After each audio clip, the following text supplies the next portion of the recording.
Good morning, y'all.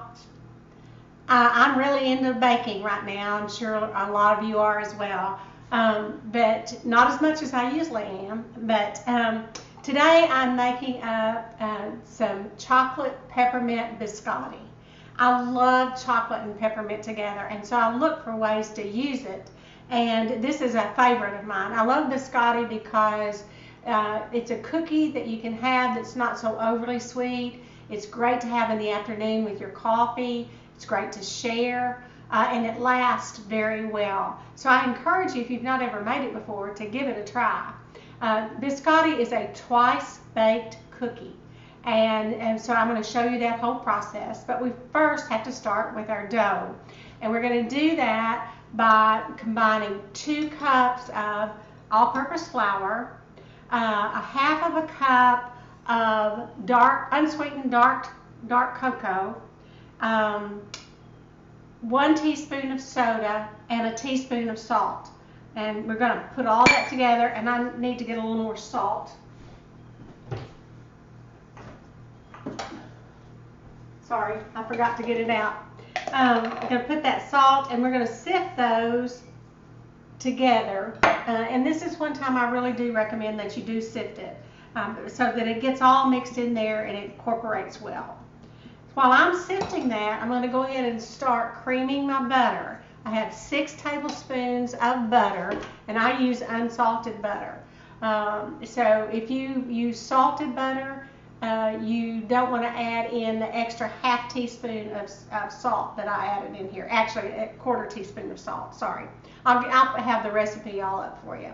We're going to cream that butter together, and then I'm going to add in a cup of sugar and then 2 room temperature eggs. And I do recommend that when you're baking that you always have your ingredients at room temperature. So while that's beating together, getting salt, not beating together, but creaming, I'm sifting my flour and cocoa together. You can find dark cocoa in most grocery stores now without any problems. I used to have to order it, but not so much anymore. You can find it. At least I found it on the shelf the other day, so I felt lucky to, finding lots of stuff on the shelf these days. Always sift it because you're going to end up with some granules in the bottom of your sifter. I don't have one of those hand crank sifters anymore. I have no clue what happened to mine, but I did have one for years, but really I prefer this. So when it gets to this point like this, I just take my fingers and rub over it. And there's going to be some little tiny granules in there that won't get sifted into the dry mixture. Alright, so I have all that ready. And now my butter has been creaming. I'm going to add in my 1 cup of sugar. And y'all remember to use your dry cup measures when you're using dry ingredients, and a liquid cup measure when you're using liquids, and it does make a difference. Ideally, you would weigh your ingredients, but most of us don't. Most of us are still using cup measures. All right, stop that a second and wipe down my sides of my bowl because I want that good and creamy. If you haven't adjusted if you have a stand mixer like this, if you haven't adjusted your beater in a while, you might want to do that. And I can share with you a little trick on how you go about making sure your adjustment is correct. Maybe I should just demonstrate that one day. But they do, after a period of time, they come out of adjustment. All right, a little bit more. And you're going to also need a cup of semi-sweet chocolate chips. Now I'm actually going to use the mini chocolate chips because I have a bunch of those on hand, and I really kind of like them in the biscotti. But if you have regular chocolate chips, certainly use those. I don't recommend that you use those peppermint chocolate chips that they have on the market right now, but they're not chips, they're kind of chunks. They don't hold up as well in the baking process, I think not for this cookie anyway. Alright, so I'm going to add in my eggs. I know, I should break it into a bowl, right? Well, with any luck at all, I won't get any shell in there. I do recommend that you do that. I'm just not doing it myself today. Alright, so I'll get those in there and I'm going to cream that really, really well.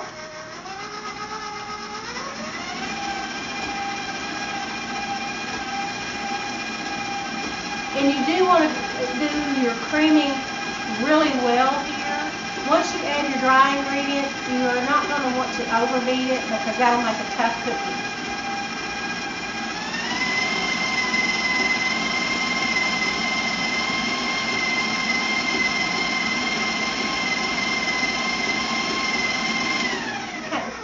Now I'm going to add in 1½ teaspoons of peppermint extract. Now this is not peppermint oil, this is peppermint extract. And you can probably easily find it on the grocery shelf right now. So, alright. And it's definitely potent. You can smell that. I use this to make my, my peppermint mocha syrup for my creamer, for my coffee. I'll show you how to make that sometime. That's one I did for THV just recently. Anyway, alright, so I'm going to mix this up. And then I'll slowly start to incorporate my dry ingredients. This is going to be a thick batter, and so I'll probably finish it off by stirring with my hand.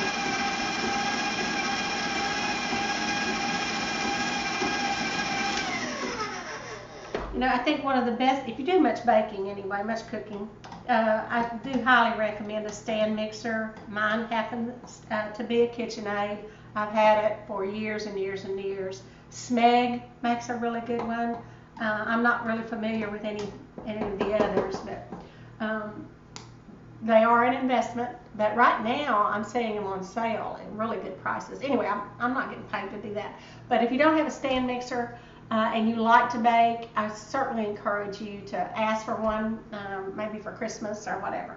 All right, so I'm going to start slowly incorporating my dry goods in here. Slowly. Otherwise, you'll be covered in that cocoa.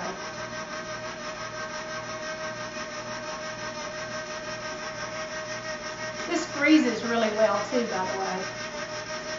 So if you want to make some ahead of time, you know, it's a good idea. Alright. You can make biscotti in all kinds of different flavors. This just happens to be the one that I'm choosing to make today, the chocolate peppermint. But if you're not a fan of those, I mean, I can give you any recommendations on lots of different ones. Almond is really good. Almond and cranberry, almond and cherry is very good. You can hear the mixer starting to slow down here. I'm going to turn it up just a little bit. This is a cookie dough. It's not like a cake batter, so it's going to, you know, be much thicker. All right. So that I don't overmix that, I'm going to stop it right now, and then I'll incorporate the chocolate chips in here. You can see how dark it is. Y'all ever eat raw cookie dough? I still do, even though it's got raw eggs in there. I know that's not a good practice, and I won't demonstrate that. But anyway, okay. So we're going to add in our chocolate chips. See our dough? It's really thick. And you're going to form this into some logs here. I'm going to demonstrate that here in a little bit too, but I'll have to move some stuff out of the way to do that. All right, so I'm going to fold in my chocolate chips. If you want nuts in it, you can put nuts in it, but I would suggest to you that you do that. Add those chopped up very finely, because you're going to cut this biscotti, and if your nuts are too large, then it'll just tear your biscotti. Alright, so I'm going to finish getting all these incorporated, and then I'm going to clean up my workspace and make it so that you can see how I form these into logs, and then we'll bake them, and then after they're baked, then we'll take them out. We'll cool them just a little bit, cut them, and then we'll bake them again. And so it's a little bit of a process, but it's not difficult at all. Okay, so those are nicely incorporated. I'm going to move and clean off my workspace and come back and show you how I form those into logs for the cookies, for the traditional biscotti look. All right, I'll be back in a minute. Okay, so I have our biscotti dough out and ready.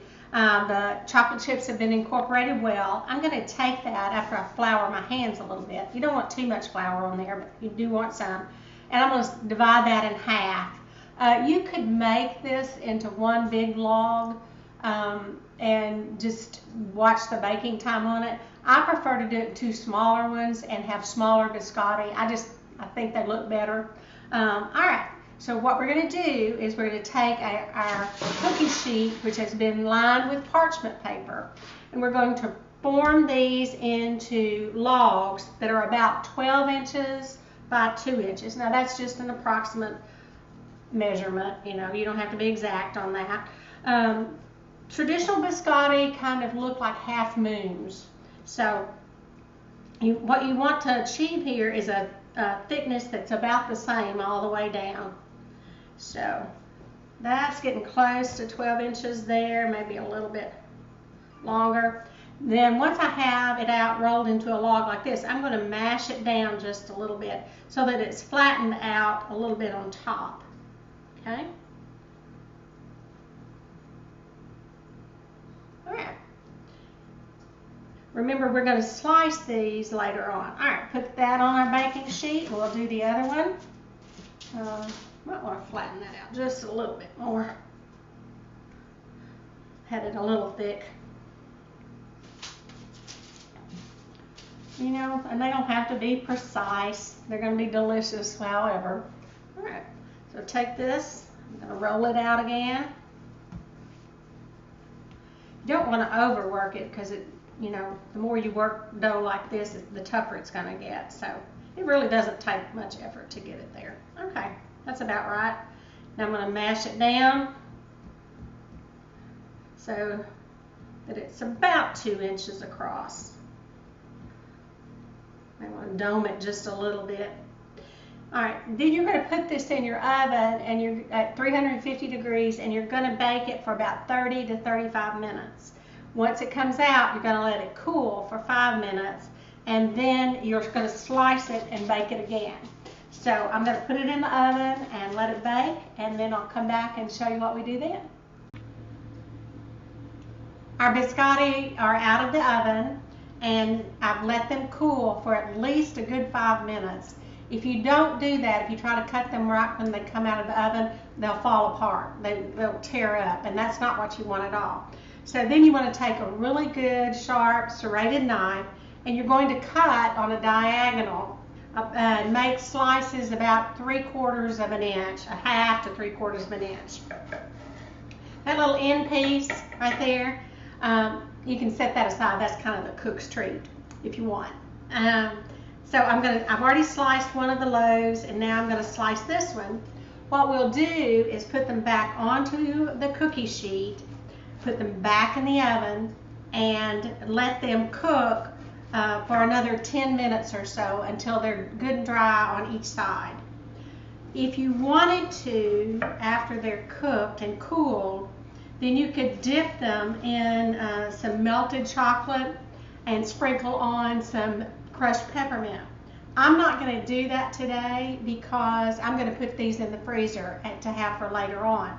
But when I take them out of the freezer, then I will melt some chocolate, and I just melt chocolate chips and dip them in the chocolate chips and then dip them in some crushed peppermint. And they make really, really pretty cookies. And it's such a nice treat to give out to neighbors or friends, however you want to do it, and you know, to let yourself enjoy them yourself at home. And they keep very well. They'll keep a good month in the freezer. So nice to be able to make them ahead of time. And this is what they look like. I'm going to lay them on the cookie sheet, just like I've done with these. Put them back in the oven for about 10 minutes until they're good and dry. Then I'll let them cool, bag them up and seal them nicely, and then put them in the freezer until I get ready to hand them out probably next week or so. So chocolate peppermint biscotti, one of the best Christmas cookies that you can make and distribute. Makes it easy on yourself, so easy to make, and they're delicious, and they're not overly sweet, so they're great to have with your afternoon tea or your coffee to distribute out to neighbors or friends. Anyway, so I hope you'll give them a try and let me know if you do. The recipe for these will follow with the video, so you'll be sure and have all the ingredients. If you have any questions at all, leave me your comments, and I'll get back to you. Thanks so much for being here, and I hope you have a beautiful day.